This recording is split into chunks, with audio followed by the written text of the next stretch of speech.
These are some questions we asked ourselves. Do we believe that God will provide financially if we sacrifice one income?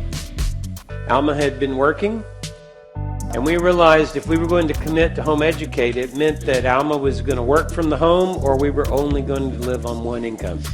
So we would say, God, do we believe that you can provide for us? And our answer to that was yes. And now 30 years down the road, now she's teaching her grandchildren and she still doesn't have an income. But we believe that the rewards are much greater than money. Another question was, do you believe God will provide academically the curriculum necessary to educate your child? This was a huge question in 1984. There wasn't any homeschool curriculum. We either used private school curriculum, or Christian school, or we used public school curriculum, or we made up our own.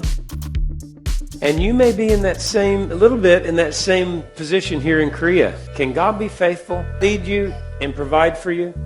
We believed He could. And He did. Do you believe God will provide other channels for your children to learn and to build relationships? We believed He would, and He did. In fact, do you believe that God will provide everything that you need in order to walk by faith with a clear conscience? God's a practical God. He's a loving Father. We found Him to be faithful. Do you believe God, I missed one here, do you believe God will provide the grace that you need to teach them and the grace that the children need to receive your teaching? For us, those were the questions we asked. Our answer was yes to all of them. We believe God will provide. Then we asked questions that had to do with our willingness to sacrifice. You may be facing some of these same questions. We knew there would be a sacrifice of time, a sacrifice of energy, a sacrifice of our present family income, a sacrifice of personal comfort. Were we willing to make a trade? And our answer to those questions was yes. We couldn't think of a better way to invest our time and invest our energy than in our children and grandchildren. We have a grandson that's going into a public school. In the years previous, I've gone in and had lunch with him at his lunchtime. Just today, this morning, we got an email asking, would I be interested in coming and meeting with he and some of his friends for lunch at the high school? And I think that will take time, that will take energy. And I told Alma to write them back and say, yes! Investing time and energy in our children and grandchildren has an eternal reward. And then we asked some practical questions that had to do with home education. Depending on how many children you have, you may need to ask, will I be the primary teacher or will we need to get some others to help? Perhaps participate in a homeschool co-op where other Christian parents share the teaching responsibilities. Will you use online curriculum? For some of you who plan to continue to work, this might be a good consideration. Third, you could consider hiring a tutor or asking others to teach your children various subjects that you're not very good at. And then you need to ask questions about what form of education best suits your child's abilities, that takes advantage of their strengths.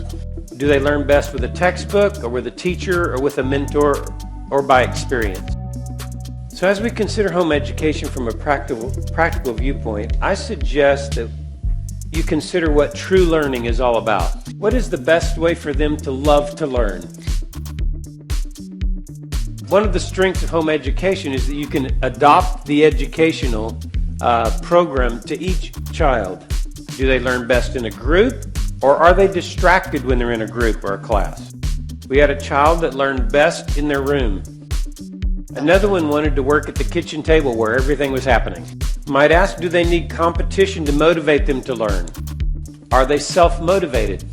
If they need competition, that doesn't necessarily mean they need to be in the public system. You just find a way to get a little self-competition there in the home. My wife right now is teaching two 8-year-old grandchildren. They're cousins. They love to compete. And she takes advantage of that when she's teaching them. How fast can they get their math done? How many books will they read? They respond so well to that kind of competition. Do they have learning disabilities that require individual attention and encouragement that a classroom could never provide? We found that to be true for our daughter with Down syndrome as well as some of our grandchildren. You might consider, are they a gifted learner who could far surpass the slower speed of the classroom if given the freedom to learn and go ahead? Let me summarize and we'll close. I think the question that we all must ask when it comes to home education is this. If we think home education offers the most hope of our pleasing God and fulfilling our responsibilities as parents, then we need to homeschool. And that's why we homeschooled. Not because we necessarily believe the Bible teaches and commands homeschooling, because we believed it was the best way to please the Lord and the best way to prepare our children and disciple our children for their lives.